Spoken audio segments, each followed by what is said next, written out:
ഡൽഹിയിലെ ജാമിയ മിലിയ യൂണിവേഴ്സിറ്റിയിലെ വിദ്യാർത്ഥികൾ അധ്യാപകരോടൊപ്പം ചേർന്ന് വളരെ സമാധാനത്തോടു കൂടിയായിരുന്നു അവർ റാലി നടത്തിയത്. ആ രീതിയിലുള്ള മുദ്രാവാക്യങ്ങളുമായിരുന്നു ആ റാലിയിൽ ഉയർന്നു വന്നത്.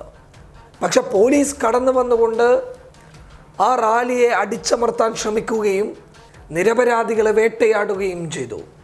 ഒരുപാട് പാവങ്ങൾ, ഒരുപാട് വിദ്യാർത്ഥിനികളെ പോലീസ് വേട്ടയാടുന്ന ചിത്രങ്ങളടക്കം നമുക്ക് ലഭിച്ചു കഴിഞ്ഞിരുന്നു.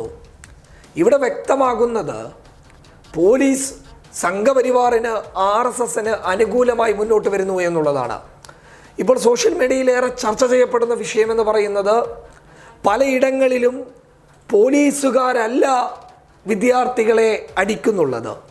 പോലീസ് വേഷത്തിലെത്തിയിട്ടുള്ള സംഘപരിവാറിൻ്റെ പ്രവർത്തകരാണ് വിദ്യാർത്ഥികളെ ക്രൂരമായി മർദ്ദിക്കുന്നത് എന്നതാണ് സോഷ്യൽ മീഡിയയിൽ ഇപ്പോൾ കടന്നു വരുന്ന ചിത്രങ്ങൾ വിളിച്ചോതുന്നുള്ളത്. ഇത് വലിയ ഗൗരവത്തിലായിട്ട് നമ്മൾ കാണേണ്ടതുണ്ട്. കാരണം ഇത്തരത്തിലുള്ള ആളുകൾ ധരിച്ചിരിക്കുന്ന വസ്ത്രം പോലീസ് യൂണിഫോമിലല്ല അവരുള്ളത്, മറിച്ച് പുറമോടിയിൽ ഒരു ഹെൽമെറ്റും ഒരു ജാക്കറ്റും മാത്രം അണിഞ്ഞുകൊണ്ടാണ് വിദ്യാർത്ഥികളെ മർദ്ദിക്കുന്നുള്ളത്. ഏറെ ചർച്ച ചെയ്യപ്പെട്ട വിഷയമെന്ന് പറയുന്നത് ഒരു ബസ് കത്തിച്ച സംഭവവുമായി ബന്ധപ്പെട്ടിട്ടുള്ള കാര്യമാണ്.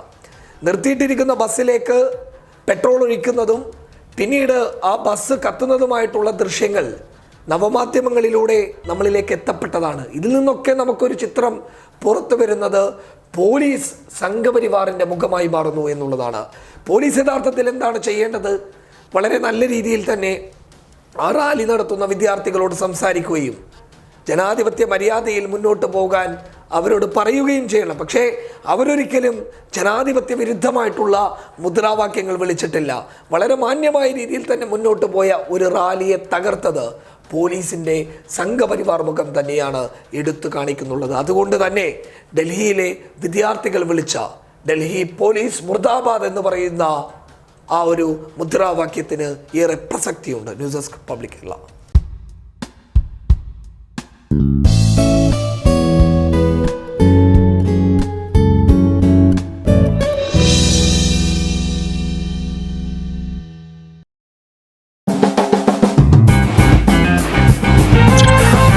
Monster.